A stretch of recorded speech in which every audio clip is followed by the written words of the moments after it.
He walked into a field with a stone in his hand. The giant stood across from him. An entire army watched in a deep, anxious silence.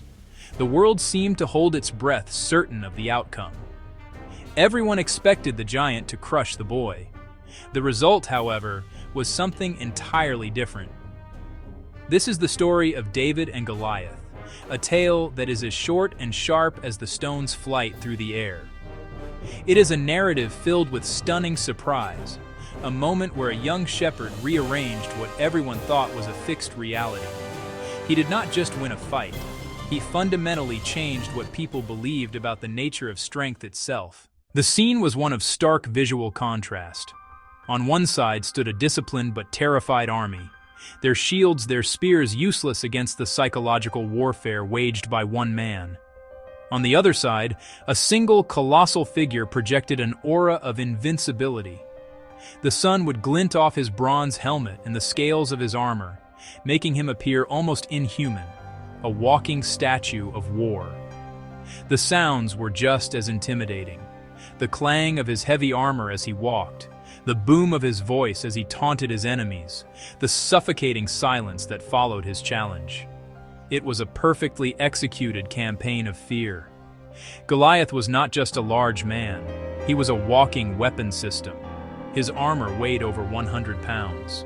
He carried a massive spear. He carried a heavy sword. A separate shield-bearer walked before him. He was the product of a military culture that prized brute force above all else. His very presence was designed to demoralize his opponents before the first blow was even struck. He was the embodiment of established power, the predictable victor in a world governed by physical dominance. His confidence was absolute, built on a lifetime of being bigger and stronger than everyone else he had ever faced. The Israelite king, Saul. His most seasoned commanders were at a loss. It was pretty bleak. Into this theater of fear walked David. He was not a soldier, he was the youngest son, a shepherd sent by his father to the front lines. Bring bread, cheese, to his older brothers, report back on their welfare. He was an outsider to the military world, unburdened by its rigid doctrines and its paralyzing fear. When David arrived, he heard the giant's booming voice for himself. He saw the raw terror in the eyes of the soldiers. But where they felt only fear, David felt something else, righteous indignation. He could not understand why no one would stand up to this boastful man. He was defying their army, their God, their nation. David's perspective was entirely different. His life as a shepherd had taught him different lessons about fighting. He had protected his flock from lions, bears, not with heavy armor or a massive sword, but with quick thinking, courage, and a simple sling. He knew that threats often appear larger than they are, that victory belongs to the swift, the clever, not just the strong. When David declared his intention to fight Goliath, the leaders around him were incredulous. His own brothers scolded him. King Saul, desperate but skeptical, tried to dissuade him. He told David, "You are only a boy. He has been a warrior from his youth." Saul then offered David his own royal armor, heavy bronze helmet, a coat of mail. David tried them on, but he could barely move. The armor was built for a king, for a conventional soldier. It was not his. In that moment, David made a critical choice. He would not fight the giant on the giant's terms. He would rely on what he knew. He walked to a nearby stream and chose 5 smooth stones. He took his shepherd's staff in one hand, his sling in the other. He did not try to become a poor imitation of a soldier. Instead, he chose to be an expert version of himself, a shepherd with a deadly aim.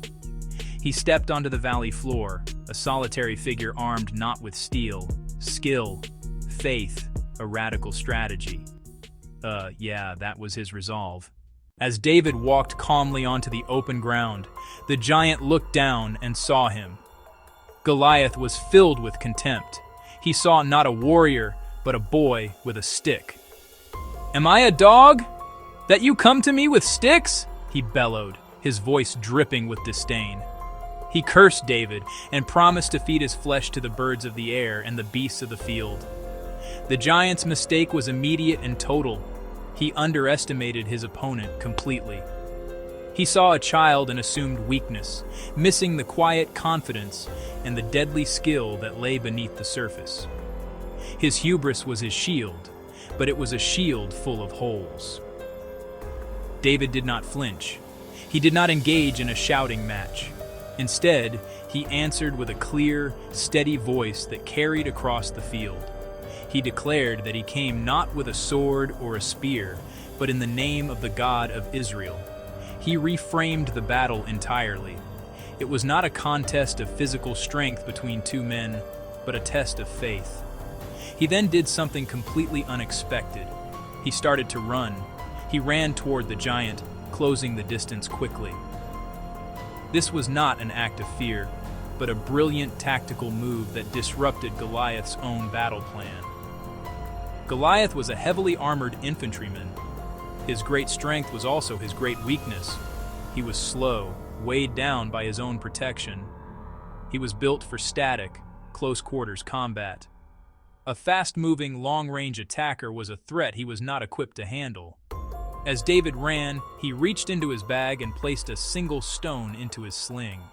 He began to swing it, faster and faster, a whirring sound cutting through the tense silence. He was a projectile warrior, and Goliath, for all his might, was a stationary target with a fatal vulnerability, his exposed forehead. In one fluid motion, David released the stone. It flew through the air with incredible speed and precision, a small, hard projectile against a massive target. The stone struck Goliath squarely in the center of his forehead, sinking into his skull. The giant froze for a moment, his eyes wide with shock. Then he swayed and crashed to the ground, face down. The earth shook with the impact of his fall. A collective gasp went through the two armies, followed by an eruption of cheers from the Israelites. The Philistine army, seeing their invincible champion fall, was seized by panic. They broke ranks and fled. The battle was over in an instant. In the immediate aftermath, the victory had a profound and game-changing impact. The 40-day psychological siege was broken in a single moment. The Israelite army had been paralyzed by fear just minutes before and was now filled with a surge of courage. They chased down the fleeing Philistines, routing their enemy completely. The victory secured Israel's immediate safety and shifted the balance of power in the region. It was a decisive military triumph, won not by an army, but by the improbable courage of a single boy.